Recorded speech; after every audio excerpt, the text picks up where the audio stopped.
Well, before we joined the European Union, we were in a very dark place, I think, in many ways. It was an extremely repressive country. There was high infant mortality within the community, and the women worked very, very hard in them times. And they had bigger families as well back then. In 1973, less than a third of the population, female population, were actually working. We were doing the same work. It was patently all wrong. In a very real sense, we were a very, very innocent generation. Well, the marriage bar effectively was women who had jobs in the public sector had to leave, had to give up their work and leave their jobs. My mother was a civil servant, and when she got married, she had to leave her job. There was no choice to do this, nor, because I often ask her, like, was she not really angry about this? And she said, well, no, but that's what happened, and no one really thought about it, that you got married and you had children. The main thing that one was aware of, that you were being trained up and in a limited way to being a wife and a mother. Women could be raped within marriage. They couldn't get barring orders. They couldn't own a house in their own name. A married woman had no rights to her own home. We really knew very little. We knew very, very little about sex. We knew about men, but we didn't know what it was. We knew. But in 1973, contraception was illegal, divorce was illegal, homosexuality was illegal. It was a very Taliban-esque environment. And I honestly think if you had children in those early years in the 70s, you couldn't have looked beyond yourself at all. You were exhausted just trying to look after the kids. And you would also be terrified, obviously, that you would upset a very delicate apple cart, because how are you going to live? How are you going to keep yourself? How are you going to look after the kids? They couldn't collect their own children's allowance. It was put into the man's bank account. The EU has been hugely important in opening up the space for women to imagine themselves moving in, being equal, being empowered, having a real chance at a livelihood, having their economic independence, which of course is intimately related to being able to leave abusive marriages and situations of domestic violence. But whatever rights that women got have come from the EU. And we should be grateful to the EU for the interest that they have in this country. I think Europe has played a very central role in ensuring new pieces of legislation, 13 different pieces of legislation actually over the 40 years, which have played a very, very important role in ensuring women have the same opportunities as their male counterparts and promoting them in their economic engagement across the board. And we began to see ourselves as part of Europe, as distinct from being this little lonely island out on a ledge in the Atlantic. And I think that we began to understand that what was happening in Europe should and could be happening in Ireland. Women have actually gone out and fought for these rights in Ireland, but also in Europe, that these are rights that are not just simply granted by the European Union. They were fought for by women in Germany, in France, Belgium, every other European country, and Ireland.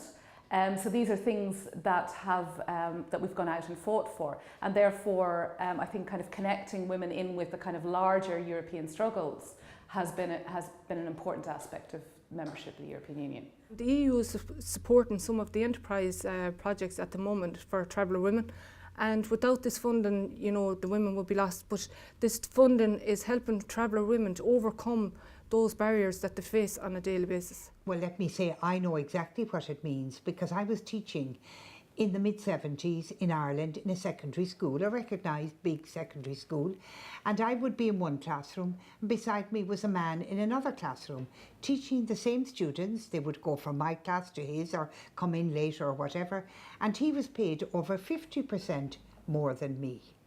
So Europe gave us equal pay for equal work. I think only for Ireland's joining the EU, we may have lifted that marriage bar, but I don't think we would have lifted it as soon because of the pressure that was put on by the EU. And this moment of economic crisis is a particularly perilous one, because we have, we're coming now at the end of a kind of a decade of attack on public sector, on the role of the state, in its important role in facilitating and achieving equality. The current economic situation, I think, for me is certainly the biggest challenge and it's the biggest obstacle to women's equality. so that, as I've said before, there is, I think, a battle going on for the heart and soul of Europe about what type of Europe do we want to live in. We need to have work that pays people. You know, the part-time and casualisation of work nowadays is a massive problem. You need to be able to support probably dependents in a caring role, and you need the money to do that. And part-time work just doesn't allow you to do that. The question should not be what is good for capitalism, what will make people buy more stuff. It should be about what is good for women. The key challenges at the moment in the travelling community is racism and discrimination. That's a big factor within the travelling community at the moment. And it affects all areas such as health, or education. It also affects women's confidence. Being migrants in a society, and you see these women, some of them are highly qualified, they have good academic qualification, but they are, you know, always seen to work in low-skill job like au pairs, you know, elderly care assistants, and some of them are working as nannies, either because their qualifications are not recognized in Ireland, or because they are just not given the opportunity to work in a position that require power.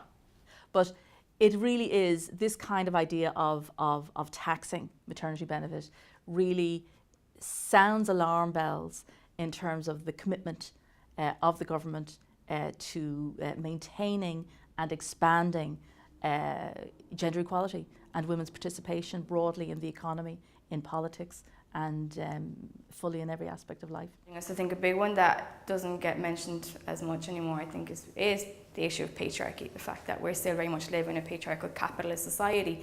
I think we still see an awful lot of men in charge of things and in leadership positions. I think there isn't enough representation of women, and I think, you know, it is that culture. You're looking at these things and you're thinking, okay, that's all men, where am I? I want gender equality. I want, you know, 50-50 representation in the Dáil, in the Seanad if it still exists, in councils, in statutory bodies. I'd like women to have access to the full panoply of healthcare that men have access to, which includes control over their own bodies and to make the right choices for in their reproductive lives.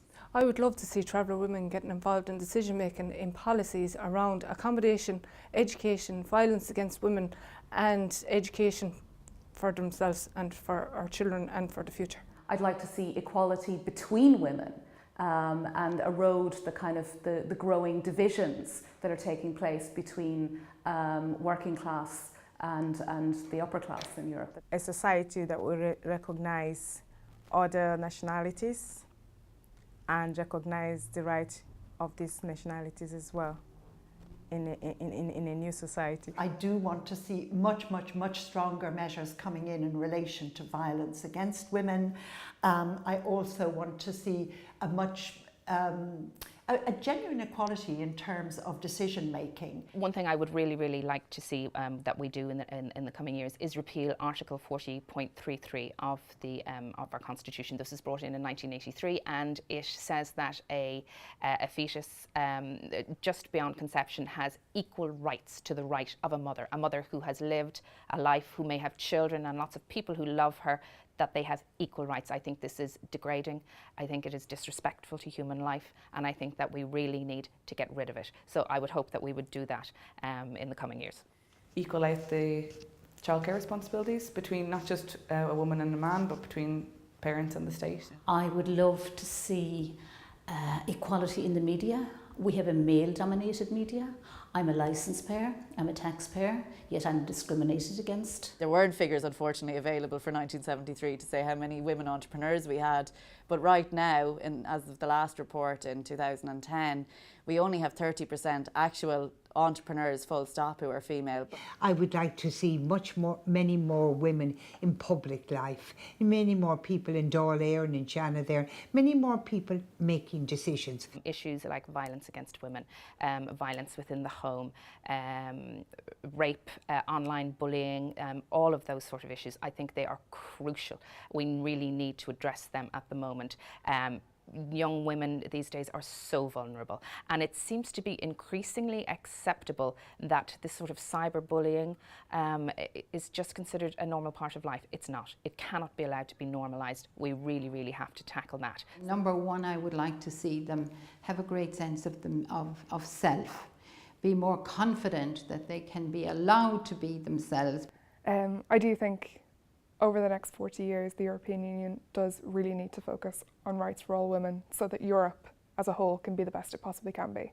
Again, also equal rights for gay marriage and different types of families within Ireland. I mean, I'm very, very pro-family, but I think we should have as many different types of families, get everybody in the net, and lots of supports for families. But I think it's very important for society in general that more women are involved in politics. That there should be a shifting of perspective and understanding that Europe is only ever as good as the well-being and the welfare of its people. There's much to be done in terms of ensuring social protection for women and for all people in a global environment that is relentlessly concerned with privatisation. I believe that until we have compulsory paternity leave, and it has to be compulsory, because if it's not compulsory paternity leave, culturally the man, I feel, will be intimidated into not taking it, and the woman will be intimidated, the mother, into taking it. So it has to be compulsory paternity leave so that fathers are in there from the get-go. They have joint responsibility for their children, which is good for everybody in society, not just the women, not just the children, although it's fantastic for children, but fabulous for men, who often feel very, very left out. And I would like to see Irish women be more demanding.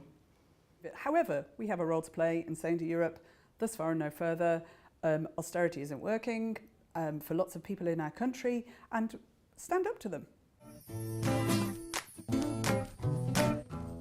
It's really important to use this time to reflect upon the fact that progress isn't inevitable, that there isn't onward inevitable improvement in women's lives, that progress, that women go backwards and go forwards, and we have to be very, very vigilant, which is why it's so important that the role of the Women's Council, the National Women's Council of Ireland, in being there every step of the way,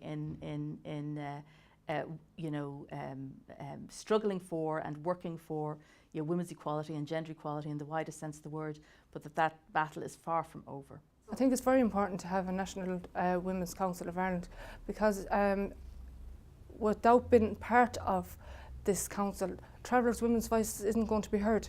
And without the council and all these women coming together, it's we can hear what they're saying and hear their side of things. But it's great that to be listened to as well, especially being Traveller women, and being, you feel like that you're working together as a group and working in solidarity as well to bring equality. But women didn't have expectations of public life. Still don't. Still somewhat feel, and it's wrong. Women feel that's a closed shop. How can I get in there? So we're aiming now through a programme to get more women, and people such as the National Women's Council are very strong on this. Well, we need spokespersons for women to represent women from all different aspects, and we need to have a voice. We all have different voices and individual opinions, but we need kind of a unifying force, I think, to kind of try and represent key issues for us as a group in our city or as a country, and then internationally as well. We need that to represent us, because if we don't represent ourselves, who will? I do think the future is bright for young women in Ireland. There are so many young women organising. I mean, myself, I'm part of the Y Factor initiative, and it's fantastic to see, even on a broader level, in colleges and schools, young women care about these things. They're mobilising, they're having these discussions, they're talking about things. They want things to improve. And they're going and they're doing it. And I know, when I talk to my husband, he would say, a women's council? That's sexist. Why don't we have a men's council? And I say, because the whole world is a men's council. That's why. And that's why I think it's very, very important for women and for other, minority groups or groups that don't have their voices heard as much, to have groups, to be able to come together, to collectively bargain, to argue, to see, what interests they have and how they can benefit each other's interests. And it's not just good for women, again, it's good for the whole of society. But until, we have 50% women in the All-Ireland, until we have equal pay across the board and paid paternity leave, we need a women's council. It's absolutely imperative.